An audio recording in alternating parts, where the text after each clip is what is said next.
Oh, what a day! What a lovely day!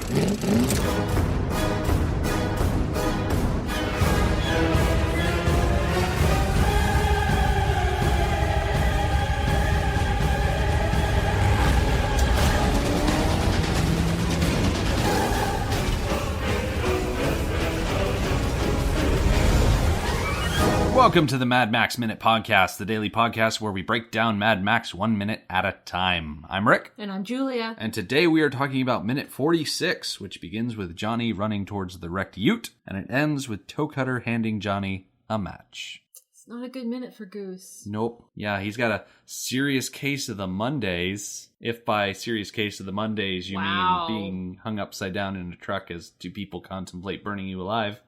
Wow. Happy Monday. Yeah. So we start off this minute with the same shot that we ended Friday with. The ute is in the middle of a field, and we start to see Johnny running through the grass towards the wrecked truck. It's obvious that he needs to check on the situation, confirm his kill in a sense, but... Because he hasn't been able to kill Goose yet. Yeah. So what makes him think this worked? Exactly, because as we see inside the truck, Goose is just hanging in the cab, but he's not dead. He's just kind of dazed. And so Johnny runs up to the truck, and we kind of see his legs through the window. And he runs up to the passenger side first. And then... Not sure why. Probably just because the angle at which he was coming. Like, he ran around the motorcycle that got dropped out of the back of the truck. Yeah. And so he probably got to the passenger side first, and then he had to run around to the driver's side. Yeah. I think he was kind of hoping as he reached the passenger side that he would just see, a dead cop and that would be the end of it. And he wouldn't have to think about it too hard. He wouldn't have to investigate further. Yeah, I'm laughing because it hurts. So he gets around to the driver's side of the truck, and that's when he notices that Goose is still, for lack of a better term, alive and kicking. And I think it's at this point that we really get the confirmation that Goose put on his seatbelt. Yes. Like, we talked yesterday about, he kind of half-heartedly put it on. Right. And we never saw the completion. Like, here is the absolute confirmation he did put on his seatbelt. Yes. And up to this point, him putting on that seatbelt, that harness, probably saved his life. Mm-hmm. And then in this moment, that flips around, and now the harness is going to kill him. Yeah, essentially, because he's in a position where, he's kind of twisted at an angle where, one of his legs has fallen down, but the other one is still, I'm assuming, trapped up underneath the steering wheel. Yeah, probably under the steering wheel. And that one leg that's loose, I really like how they treated that one leg. There's a little bit of inconsistencies where the leg is either up or down, and then a moment later it's the opposite. But there's one moment where you can hear his boot coming loose and falling down to the ceiling, and it clunks. Yeah, he kicks it. Yeah, and the sound effect, I don't know, it's just very satisfying. Mm-hmm. So we get this moment of Johnny realizing that Goose is not dead. And I love this. I think he's just confused about what to do at this point. Yeah, so he runs up to the side of the truck, realizes that Goose isn't dead, and then all we see is from his thighs down from behind. Mm.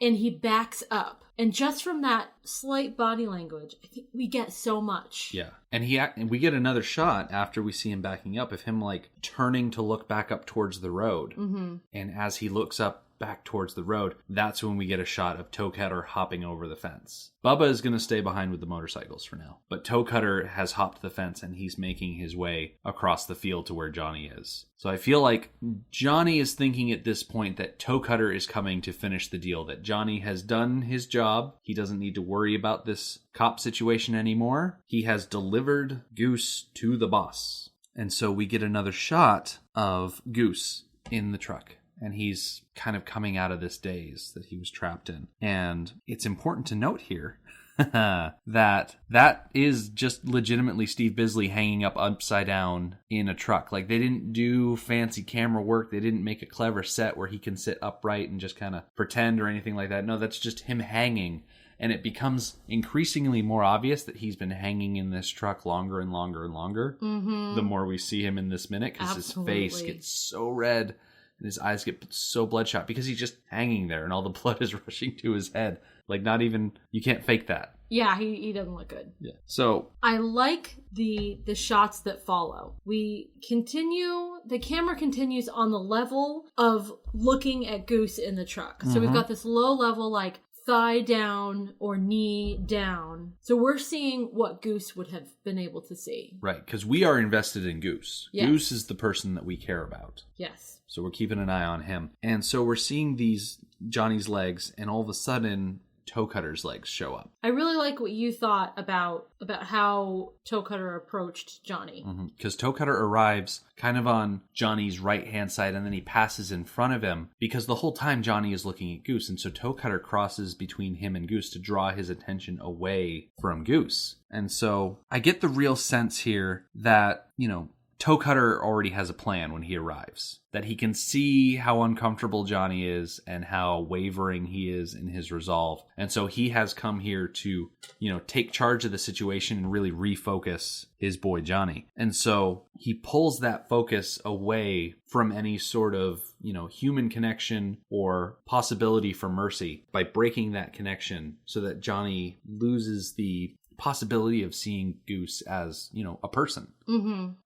Because it's really hard to kill a person, but it's not hard to kill something that you don't see as human. Right. The idea of the bronze is very impersonal. It's reducing them to... like a symbol. Yeah, it's reducing them to a symbol. Like a cardboard cutout. A lot easier to kill a symbol than it is a human being. Yeah. That you can see hanging upside down in a truck. Yeah, you can take a machete to a cardboard cutout of Bob Saget, but if you actually meet Bob Saget in an alleyway... it's going to be really hard to actually chop him up with a machete. I don't know why I went with Bob Saget. It's just the first celebrity that popped into my head. Okay. I was going to say it's a lot easier to shoot a mannequin in the face that is representing the bronze than it is to actually set fire to the guy sitting in front of you. That's a lot more on brand than my analogy went. I don't know where I was going with that. It just popped into my head. I don't know why. Okay. I do not know why. So... So Toe Cutter arrives and he puts a rolled cigarette in his mouth because, the Toe Cutter, they're not going to stop off at the drugstore and buy a pack of cigarettes. They're just going to roll their own. I want to think that Toe Cutter is more of a tobacco guy than something more illicit. Something more mind-altering. Yeah, because I feel like Toe Cutter, he wants to remain in charge all the time. Yes. I feel like he's got a real, like, he gets off on controlling other people. Right. And so if he's gonna smoke something, it's probably gonna be something that, like tobacco, just kind of calms him down a little bit. Yeah. As opposed to something that, like, and mellows you out. There's a reason that they crazily. say don't get high on your own supply. Exactly. You can't be the boss if you can't control your own mind. Take note, drug dealers? I don't know. I guess so. Keep in mind, we're not experts in dealing drugs. So, grain of salt, I guess. Always. So, Johnny gets this instruction, light me, Johnny. And so, context would say, okay, he's got a cigarette in his mouth. Johnny is going to light the cigarette. And so he turns to Toe Cutter and looks down at the lighter hanging around his neck, picks it up, and goes to light the cigarette. Okay, so he's got the lighter, he goes to light the cigarette. Toe Cutter says no, use a match. The flame is already at the cigarette. Oh yeah, it's like right there. Like just 1 second and the cigarette would have been lit. So we get a quick shot before we see Toe Cutter hand Johnny that first match, because Goose is hanging there upside down. He's watching all of this happen, and we kind of see him like put his hand to his mouth and kind of smell it a little bit, but then he turns and there is gasoline streaming down the outside of the car. Like, and it is soaking into the grass around. And so he's just heard sitting in a puddle. He just heard Toe Cutter say, light me, Johnny. And he's like, gasoline. Oh no. Like, we have just been clued into a major detail of Toe Cutter's plan alongside Goose, and Johnny has not picked up on this yet, because Johnny takes the match that Toe Cutter gives him, and he just strikes up the match on Toe Cutter's jacket, lights a cigarette, and then just blows out the match, like thinking nothing of it. Yeah, I think this speaks to back when we first met Toe Cutter and Johnny. Johnny was like grooming Toe Cutter, kind of cleaning up his hair. So again, I think this speaks to Johnny's role as kind of toe cutter squire. Yeah. Like, take care of me. Like, he's lit and his all of cigarette my so many needs. times. Right. Why would now be any different? Right. And I kind of like that we get the second instance of Johnny using this lighter. Yes. So it's kind of like a reminder that he has this thing.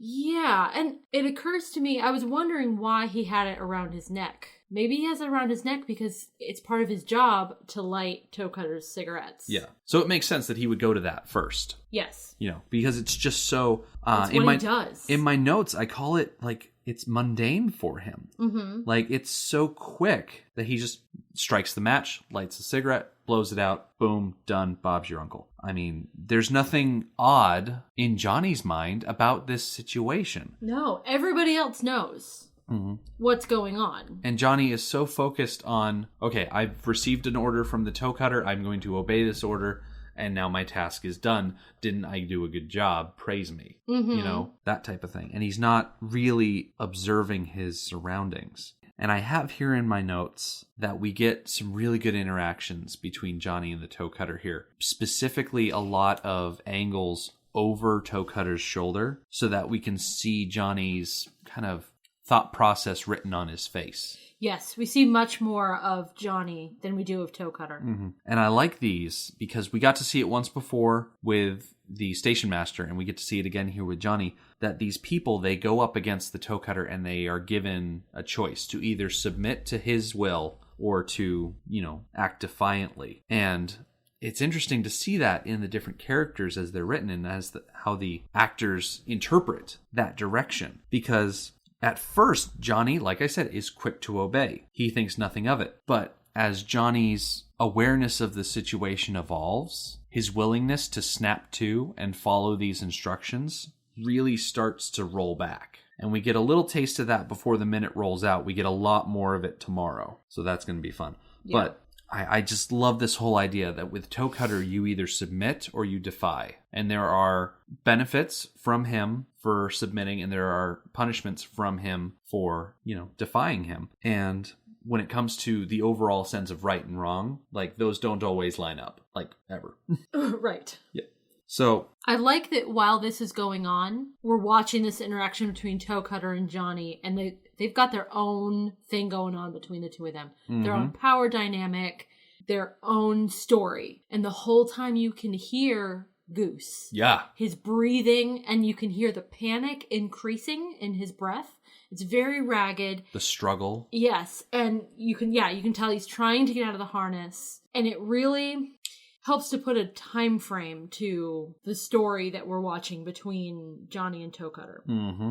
There is a very defined motivation for something to be happening. Yeah.